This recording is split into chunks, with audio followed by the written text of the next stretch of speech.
Rolls Royce makes the most luxurious cars in the world, and the richest people dream of owning one. But surprisingly, this luxurious brand was started by a boy who spent his entire childhood doing child labor in poverty. The story begins in 1863. Henry Royce was born in a small village in England. When Royce was only 4 years old, his father's business collapsed, and his entire family was left homeless. But this was just the beginning of his troubles.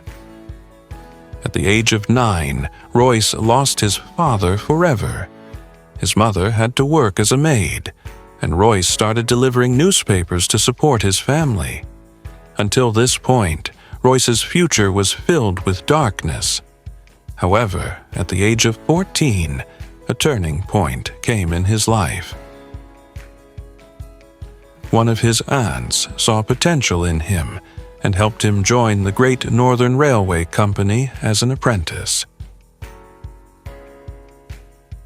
Over the next 3 years, Royce worked tirelessly, reading dozens of books and working in a factory where he learned carpentry, mathematics, and, most importantly, electronics. By the age of 17, he had become a fully capable mechanic. At 21, he was working as an engineer at a company called Maxim Western. Unfortunately, due to financial troubles, the company was about to close. Royce had the option to take up a job at many other companies, but he decided to start his own electrical engineering company. He used his £20 savings to set up a small office space in Manchester called F.H. Royce and Company and partnered with his friend Ernest Claremont. In the beginning, Royce did whatever he could to survive, such as repairing sewing machines and electrical fittings. But he soon realized that demand for electrical fittings and lighting was growing, so he started manufacturing R-clamps, bulb holders, and electronic doorbells. This change helped the company grow. By 1900, the company's sales had crossed £20,000. At the age of 38, Royce had a family and was planning to build a huge factory. Everything was going well until a twist came in the story. In 1901, German and American companies entered the British electronics market, increasing competition and causing prices to drop. Royce's business began to fail. As his business struggled, Royce's physical and mental health deteriorated. When he consulted a doctor, he was advised to take fresh air to recover and buy a car for traveling without strain. Royce decided to take a vacation to recover and purchased a French-made car called Decauville. This car was noisy, had ineffective brakes, and overheated. As a perfectionist, Royce found the car unacceptable, so he made some minor modifications. Eventually, he redesigned the car, and it turned out to be far superior to the original Decauville.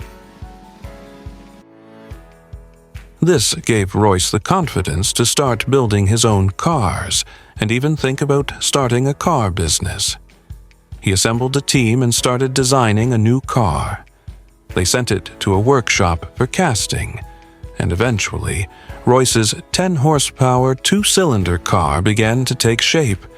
It was quieter, lighter, more durable, and more reliable than other cars.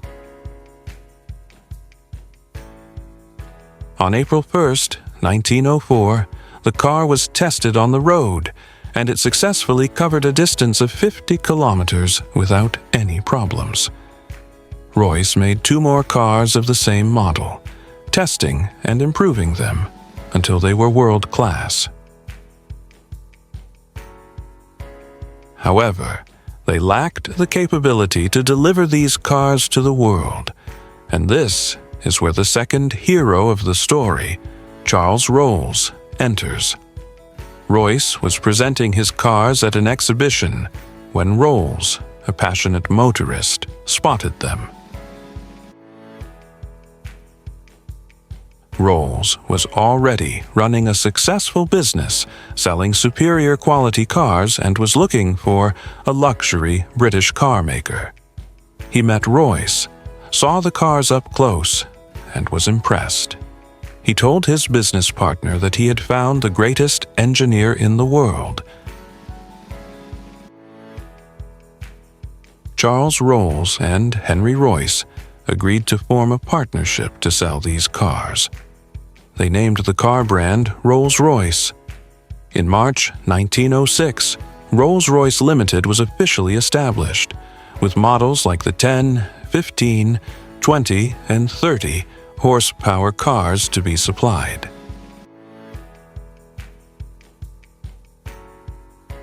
Rolls-Royce believed that participating in racing tournaments was the best way to market a car, so they took part in prestigious events like the Isle of Man and Tourist Trophy, winning many races and setting new speed records. But their most successful car was yet to come. At the end of 1906, Rolls-Royce launched a new model with 40 and 50 horsepower and 6 cylinders. Its body color was silver, and it was incredibly smooth and silent. It was named the Silver Ghost. To promote the car, Rolls-Royce planned an endurance test of 24,000 kilometers. The car was driven continuously day and night for 2.5 months, covering the distance without any issues. Rolls-Royce also conducted demonstrations where they balanced a coin on the bonnet of the car and drove it without dropping it, proving how smooth the car was.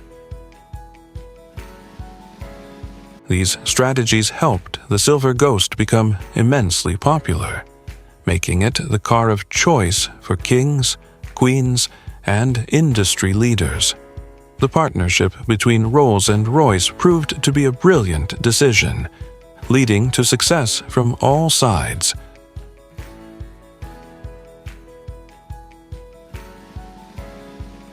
But tragedy struck when Charles Rolls, also passionate about aviation, died in a plane crash on July 12, 1910. He became the first person in Britain to die in an airplane accident. The loss of Rolls deeply affected the company. Royce continued to improve the design of the Silver Ghost, even after learning that he had a terminal illness in 1911. However, he made a miraculous recovery after 3 months, and once recovered, Royce made further improvements to the Silver Ghost, enhancing the car's performance and durability. Around this time, Rolls-Royce also introduced their iconic mascot, the Spirit of Ecstasy, which symbolized grace, freedom, and speed. With these improvements, Rolls-Royce's sales skyrocketed, and by 1913, the company's profits exceeded £90,000. But then, World War I broke out in 1914, and Rolls-Royce faced significant challenges. Luxury car sales collapsed due to the war, but Rolls-Royce adapted by modifying the Silver Ghost into an armored vehicle and war ambulance. The Silver Ghost was also used for military missions and became an essential vehicle for carrying wounded soldiers. During the war, Rolls-Royce also entered the field of aero-engine manufacturing, providing the British Air Force with reliable and fuel-efficient engines, such as the Eagle, Hawk, Falcon, and Condor engines. These engines played a crucial role in Britain's victory in World War I. After the war, Rolls-Royce continued to innovate and launched successful models like the Phantom, which cemented its position as the king of luxury cars. In 1931, Rolls Royce acquired Bentley, and by 1933, Henry Royce passed away at the age of 70. Despite many ups and downs after his death, Rolls-Royce remained a symbol of ultimate luxury. The brand continued to produce iconic cars like the Phantom III, Silver Shadow, and Ghost. Today, Rolls-Royce is owned by BMW Motors, but its legacy as the greatest symbol of luxury cars endures.